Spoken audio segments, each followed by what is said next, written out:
Oke,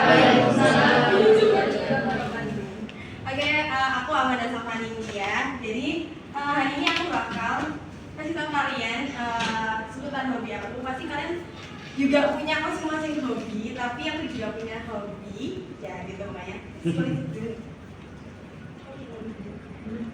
Gak bisa. Oke, jadi awalnya aku tuh sering berdua di rumah sama mamaku kan, karena papaku kerja dan aku belum punya adik. Jadi setiap hari sih, maksudnya banyak waktu yang dihabiskan sama mamaku tuh buat nonton film. Jadi ini adalah filmnya. Jadi maksudnya aku dari kecil itu suka banget sama drakor. Jadi tetap diawasin sama mamaku. Jadi kalau misalnya ada scene-scene yang ya kayak gitu, itu pasti deh ditutupin mama lagi gitu. Terus jadi banyak drakor yang udah aku tonton selama ini sama mamaku juga, karena kebetulan mamaku juga suka nonton kayak gitu.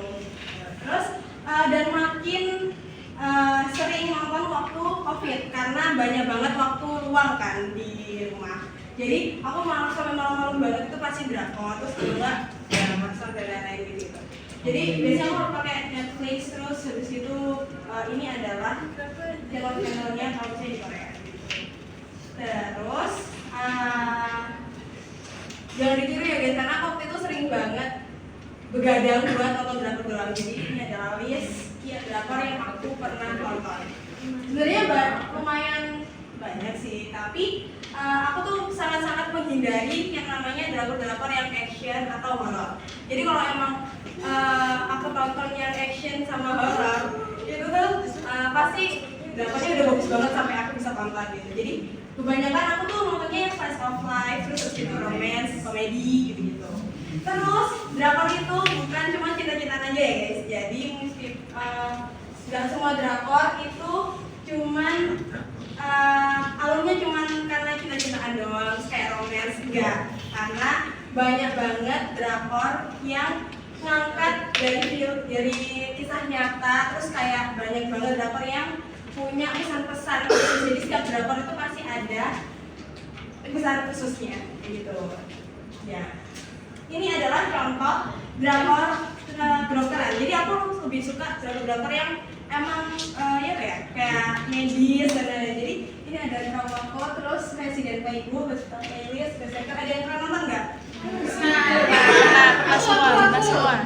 Jadi biasanya di dalam sini tuh ada yang bener-bener scene mereka tuh praktek, terus begitu nyelamatin orang. Jadi itu kita bisa dapat ilmu baru dari sini. Kayak misalnya terus ya, terus itu kalau misalnya drakor psikologis itu juga banyak banget. Ini ada Because This Is My First Life, tentang kayak perjalanan hidup gitu-gitu. Terus It's Okay to Not Be Okay ini juga ngangkat tentang kesehatan mental.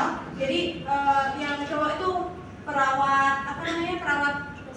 rumah sakit jiwa. Terus Liberation Notes itu juga tentang kehidupan. Passion ini tentang OCD.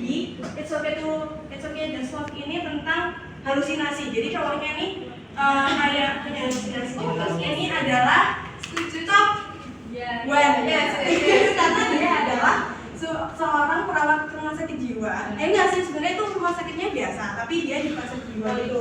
Dan dia akhirnya karena dia jadi dia ada trauma gitu loh, jadi traumanya di masa lalu tuh kebawa, terus ada pasiennya yang meninggal gara-gara bunuh diri. Jadi dia itu ikutan depresi. Terus apa hubungannya sama psikologi? Hubungannya sama psikologi sebenarnya banyak, karena setiap hobi menurut aku tuh emang benar-benar healing ya buat kita. Jadi benar-benar kalau misalnya kita healing, kita happy, berarti mental kita juga bisa ikutan happy gitu.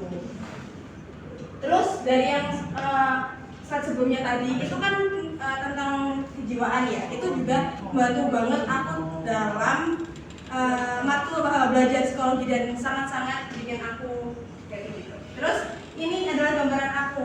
Jadi habis pulang, terus aku nonton, terus aku jadi happy. Karena kalian pasti capek banget kan habis pulang kuliah. Nah aku biasanya kayak bener-bener gini, kayak misal kerja tugas psikologi dasar gitu ya. Terus habis itu kayak aduh jenuh banget deh, malas banget gitu. Terus nanti aku nonton drakor gitu. Terus begitu jadi lagi. Ya, terima kasih sekian dari saya. Wassalamualaikum warahmatullahi wabarakatuh.